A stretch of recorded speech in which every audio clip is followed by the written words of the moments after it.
drugs are a no-no for me. But when reefer became legalized, like many people, I started to rethink and research it.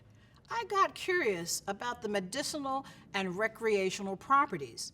A drug that was once the gateway to hard narcotics is now socially acceptable.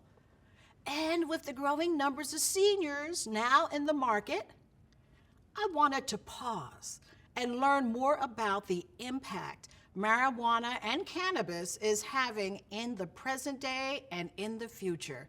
So we're gonna roll up on Mary Jane on this episode of Brooklyn Savvy. I wanted to create a safe space to have uncomfortable yet transformative conversations that move people, amplifying the voices of those who are underrepresented and who inspire positive change. I'm Toni Williams, and this is Brooklyn Savvy.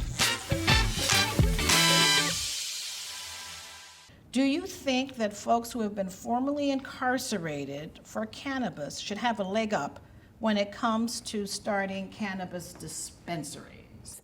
I think that we have come to realize that we need to have a restorative justice lens when we're thinking about it. A lot of the harms that were done to communities of color in particular, but I'm going to say New Yorkers in general, they really were harmed across this state because of over-enforcement on really what most people would not consider the cannabis crimes if we asked them what they were.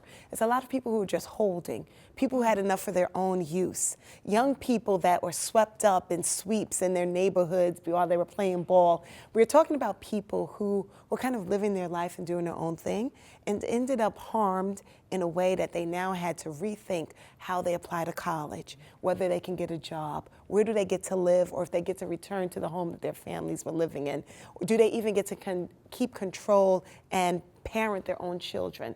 So I think when I'm envisioning what restorative justice looks like in this moment, we're talking about the harms across the board to these entire communities. Because while the individuals carried the brunt, yeah, what about it the was families? really the What about entire the community? community. The entire community, when you look at the destabilizing of our families, right? That's right. The inequities in the adjudication and institutionalization of folks with prior cannabis convictions has been just very much so in the Black community. Mm-hmm. So we need to have reparative investment and reparative programming, taking on the points of reparations to ensure that people have equity to build themselves up in terms of developing their business, so absolutely. So this idea of you did the crime, you do the time, is pretty much, it's ridiculous, isn't it, when it comes to Well, they did the crime and they did the time, and now there's an opportunity for them to become entrepreneurs and learn and develop a business, because it feeds into the building of Black wealth, which we have been inequitably taken out of in our societies. It doesn't matter if you've been convicted, you should be able to always, everyone should have a second chance. Absolutely.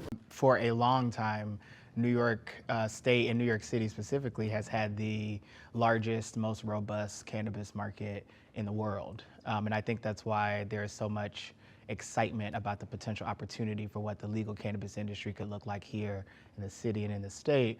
But in relation to the question you asked, that market was operated and maintained by stakeholders, business owners, and the fruits of that market went to account for some of the things that government policy took out of our community. That market kept the lights on, it kept the rents paid, it paid for college tuitions, it provided loans to small businesses that couldn't go get traditional loans in banks. It was in many ways You're talking about the underground economy? the underground economy in many ways, much like the numbers game did as a predecessor market, right? So I think when you think about Dr. King's words at the March on Washington, talking about a promissory note that has come due, I think about this industry as a promissory note that has come due to this state, and definitely folks who suffer the most direct consequences, incarceration, criminal punishment system impacts, certainly should be front of the line to cash in on that promissory note. How is that process moving, that those who are formerly incarcerated aren't dealing with licensing delays, aren't dealing with multi-state operators coming in and taking a share of their business or taking the business from them where they have no share? Well, I think that, one, I'm going to say the cannabis market in New York State is organized in a way where there is opportunity for all to participate. Mm-hmm. It is designed so that we can have small businesses and micro businesses as well as our medium and large businesses. Mm-hmm. There is space for all of them. I'm going to say that. Mm-hmm. We are currently just opening up our market. Our state legislature decided that they were going to open up with a conditional program. And that conditional program was focused on farmers who were already growing hemp, and to grow and process. And for those who were going to sell it, we looked at people who were formerly convicted, who had some convictions in their past related to cannabis, that also had business experience, so they could try to get it up and running and operational, the actual retail sales beforehand. Yes. So this was a very small sliver of people who took the brunt of the work on to their backs and carried New York cannabis for all of us so that we could see what was working, what wasn't working, and what the challenges might be. So yes, we are being faced with litigations. We are currently in a moment of an injunction where people have had to stop operations and wait for the court to decide whether or not they were going to be allowed to open with the provisional licenses that they were granted. But isn't that like pulling the rug out from under them? Because that is the conditional program. We're moving forward with the real program. Okay. So if they want to have a litigation about the conditional program, it's happening. We cannot do anything about it. People can they can initiate a case anytime they feel like it. But what we are doing is we're learning from mistakes, revamping our entire program, and we're getting ready to open up licenses in, I want to say, 6 of our 9 licensing categories in 2 days. So opportunity is here, and people just have to be ready. You know, from the community perspective, government doesn't have the resources to have eyes and ears everywhere. You know, there are wildly disparate guesstimations for how many illegal or unlicensed smoke shops there are. But even in a best case funding scenario, government can't have eyes and ears everywhere. And so I think it's why it's really important for us to do community level education and destigmatization, because I know when I go down the street to my bodega, if I'm seeing them selling to 15, 16, 17-year-olds, I'm not waiting to call OCM. Like, I'm wrecking shop right there, because that's my block, that's my neighborhood, those are people I know.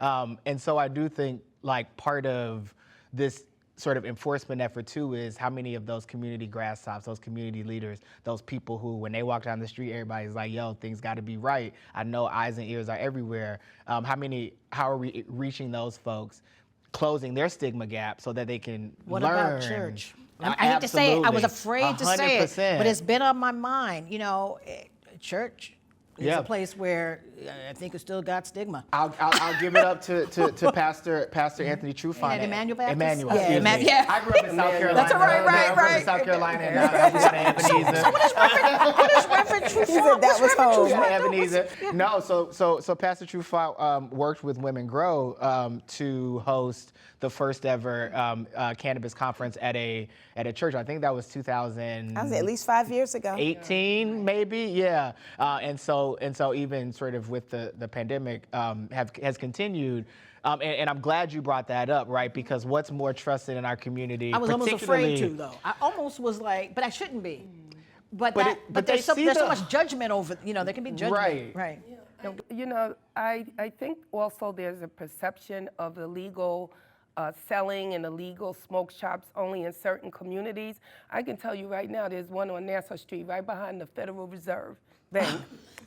You know the one I'm talking about? Yes, unfortunately, I passed them. That thing opens up all the time. So it is not part of the narrative of stigmatizing it is putting it back in a certain community amongst a certain group of people.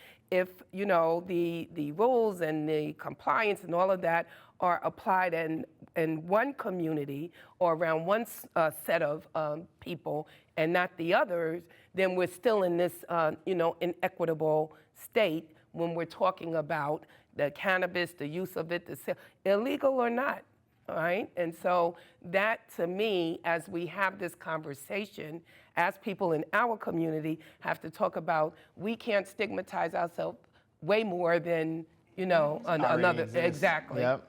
We're trying to support businesses being able to have that lifestyle conversation about this, because that's important for it to feel normal and for it to be socialized in a way that it fits into your everyday, lifestyle. And so we're working on doing a greener cannabis crawl with one of the business corridors, because What's a cannabis crawl, girlfriend? well, it's an Like an art stroll? Like, exactly, an opportunity to get out information. We'll have different stops along the tour where you can learn about bud tending, or you can learn about businesses and how you network within this new industry, So like, you have to have these opportunities, and it's also done in collaboration with the Greener Bed-Stuy. So being able to see how, the green plant is in a physical environment, how we care for it, and also how it can be used for these medicinal purposes and to cultivate new business opportunities and address that wealth gap, because that's really what we have to help give the business a leg up in being able to carry this industry. And that's where we make an impact. I'm very concerned that we can still be edged out, right? Because there are folks out there with a whole lot more money that can just take over this industry, and our community just doesn't get the generational wealth that we're entitled to. How do we protect, or can we protect it? Can we? There is a space for Red Jacket. They're an apple juice company here in New York, and there's Mott's. And they both coexist. Okay. Our neighborhood coffee shop gets our dollars every morning, and Starbucks is never going to open on that avenue. So there are some, yes, we do have to rely on economies of scale in some spaces, and small business will remain small business in some instances. And some of our small businesses will learn how to scale it up, and others will be very happy to operate what I'm going to refer to as a micro. We even have a micro license opportunity for people who want to run small farms and sell their own products, very much the way we supported in the wine industry. So there's opportunities for us, and we don't have to think about it in this narrow way. And that's why I think I'm so encouraged when I hear you talking about the alternative ways for people to incorporate cannabis into existing businesses, because that's where growth occurs. I don't need to be an electrician just for studios. I need to go build out the spaces where they're growing cannabis, and also where they're processing it, and where they're hosting the events. I want to be that electrician. And so I'm never touching the plant. So I'm going to get the loan that Valerie's giving out. So that's really how we begin to explore what it looks like. And more importantly, then that dollar that we thought was going to leave our neighborhood is now circulating itself several times over. Circulating.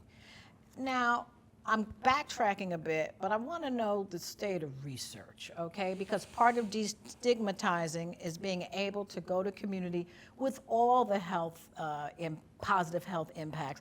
I think of teenagers, and I remember reading that it doesn't have the best effect, cannabis, or yes.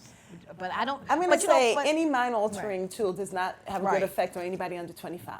Okay. So okay. we've all heard the Okay. studies, and we can agree upon that. Right, tobacco, right, all right. of these things. So we know, and that's why we use 21 as the magic age in alcohol as well as in cannabis. But I am going to say, in the world of research, because of the prohibition, we were unable to do it. Our doctors don't even ask us if we use cannabis when we go visit them. So we've got to begin to educate our practitioners, not just the customers and the patient, but also our practitioners, so that they have language and they know how to ask it, and we also have a system for retaining that information. I know that our board has begun conversations on how do we get our medical facilities and our medical practitioners to begin that conversation, but that's a lot of work. And we've also just issued, I believe, 6 research licenses here in the state. So we have research happening and it's beginning, but it's in its infancy and it's full of opportunity. Why has Big Pharma gotten engaged in this? Most of the large pharmaceuticals that are doing cannabis research are not using the plant. They're using chemical derivatives that mimic the plant, because that's what pharma does. Yeah, it's difficult to isolate botanical for a particular indication or usage, right? So Big Pharma makes its money by doing R&D and seeing what particular chemical formulation or compound works for a particular condition, and then they go get FDA approval and they get a patent on that, and they can make billions of dollars over the course of 40 or 50 years before it goes generic. That math doesn't work. It doesn't meet the science of botanicals, so they're not rushing to do a lot of research in this area, and I would venture to say on Capitol Hill are doing a lot of things to prevent research in this area, because we certainly don't want, or they don't want a scenario where instead of being prescribed that opioid, you're able to prescribe a cannabis. And I'll just speak And we're going to have home grow, so you could grow it in your backyard. Yeah, that's a really important piece of it. We're getting there. For we're medical getting there. patients, right. right now. Only for medical. And I think, to the extent we have seen some very small scale studies, right? Even one here in New York with our medical program, just looking at stepping down from opioids after injury or surgery by stepping up into our medical program, tremendous results. And I don't want to focus too much on opioids because I think that's true for a lot of palliative care generally. But I think there's some tension between the pharmaceuticals and the role they play on Capitol Hill with the effort to really open the research doors as wide as they could possibly be with respect to this plant. I'm sorry, go ahead. How much research is funded by federal dollars? And could that be I don't know, I'm asking the question, is that a reason why we don't see as much research in this space, because it's still illegal? And then my second, under federal law, my second question is, if, we all know the influence Big Pharma has on everything, right, down on Capitol Hill. If this were, right, a space, and I understand why it's not right now, but if this were a space that Big Pharma went into, do we think we would see a more rapid legalization from the federal side because of the, the impact Big Pharma has? I'm going to say I don't know how much money currently, if any, federal dollars are being utilized for cannabis research, but if it were being utilized, it would be for chemical derivatives that mimic the plant. No one's doing research that uses the plant. And I think that's our challenge here in this state, and that's what I believe a number of our applicants for research are trying to do. They're actually saying, well, if we use the plant, like if I went in the backyard and grabbed some plant, same as I use sassafras or yarrow or anything else, what are the implications of it? And we're getting ready to encourage and to invest monies here in New York State to support that. And I believe we are also interested in figuring out just a history of understanding the statistical research, but to understand what are the impacts of people who currently use and have it as a part of their regular routine. Takumba, what would be the strategy if I want to get into this market and I don't have a lot of capital? What do I do?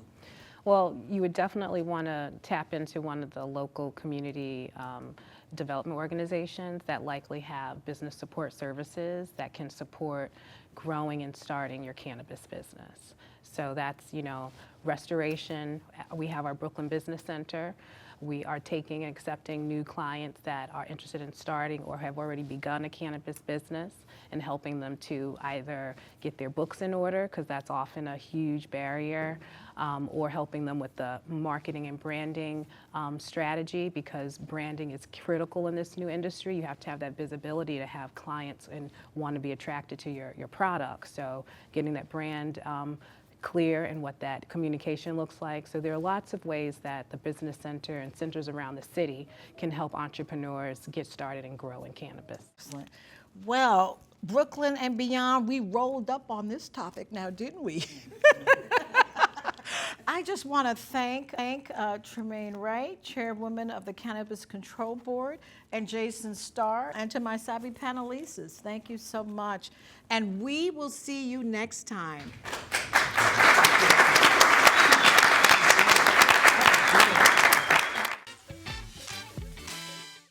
I'm Savvy and I work in social media, and I know that Los Angeles DCR has a social equity program where they offer programs for the cannabis owners or the cannabis business owners, and they talked about social media optics. I spoke on one of those panels, and it's illegal to post about cannabis on social media. So is there some type of equity programs that you guys have to let the business owners know what is possible for them for the marketing side of it? Because it's federally illegal, all of the platforms have it illegal. Right. Our businesses understand the compliance restrictions for operating in New York State, and they are subject to all of the federal regulations.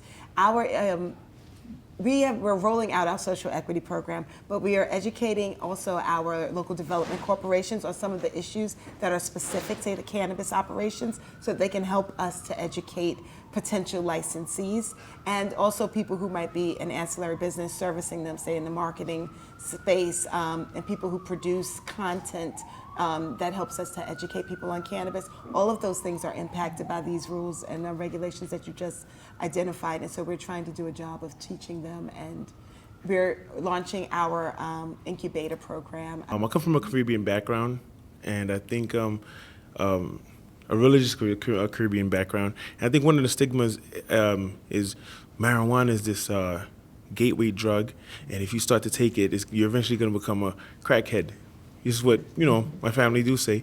So the question for me is, what research has been done, especially in this moment, to prove that that's not really a case? Because from what I've learned, that this addiction really isn't a thing when it comes to marijuana. But, this is what my people, my family, this is what they believe. So I just want to inquire a little more about that. So the gateway theory has been, pretty thoroughly debunked, but I don't know that it would matter, right? Like I grew up on a farm in South Carolina. Like when I started working on cannabis policy, when I worked in the governor's office, my mom would be like, "Why y'all work on weed? Working on reefer? Ain't nothing else you can do for the people." Our work in this area is only getting increasingly more difficult as we live in a either post-truth world or a world where we can construct our own reality and then have that reinforced by what we surround ourselves with and consume.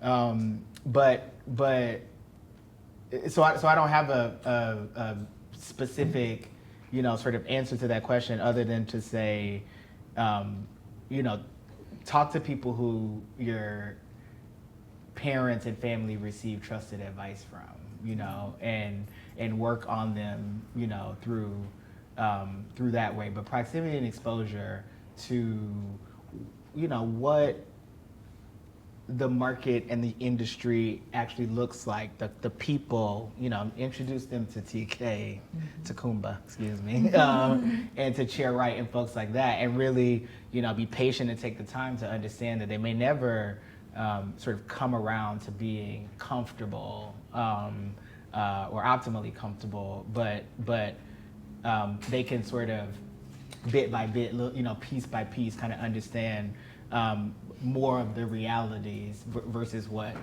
prohibition and what's been written on top of that has shown them. I think that's my advice. And I'll just add to that. The event that On the Revel did this summer at Restoration was amazing, because sometimes you can't just talk to people, they have to experience the thing. And so I was fortunate enough to take an older woman who came and said, I'm open, but I'm a little afraid of all this, and you have to think of it. It was a day that had 1,000 people in a space that doesn't usually bring people together for events like this, and it was a great business summit. And so I had the opportunity to take her on a tour. I guided her through because she just wanted someone to help her feel comfortable about experiencing this new thing.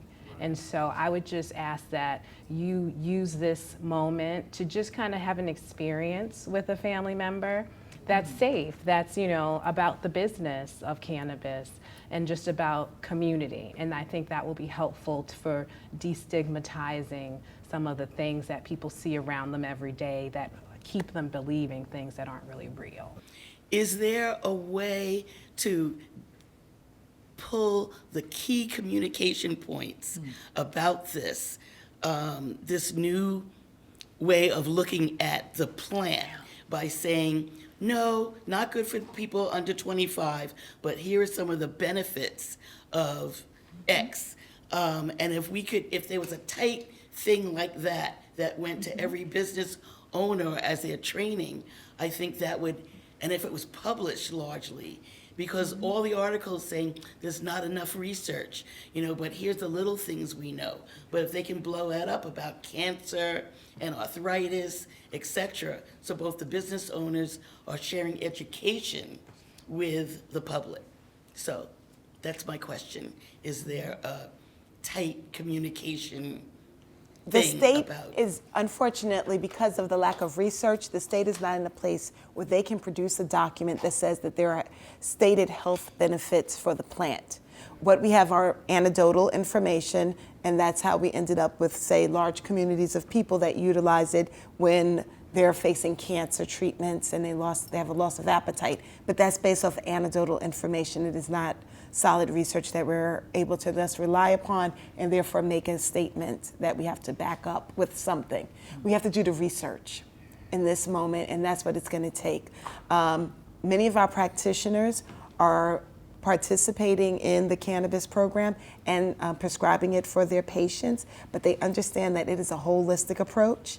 It is not traditional medicine, and those are the conversations that I think that people are engaging with if they're using it for medicinal purposes. But as far as education, the state is engaged in helping people to know and understand what the state of cannabis is in New York, what is available to them, how they can access what's safe and tested, and we're trying to put standards in place so that people can trust the product. Can I also just add, like, your question and this kind of desire for what's the 5 bullet point thing that I can do really speaks to how powerful stigma actually is, right? And I think we have to acknowledge that there is no light switch. It literally is conversation by conversation by conversation, which is why I sort of keep going back to the point that you don't have to ever feel like you ever want to see a plant, smell a plant, touch a plant, smoke a plant, eat a plant. You don't have to have any relationship to the plant itself or the use thereof in order for this to be your issue.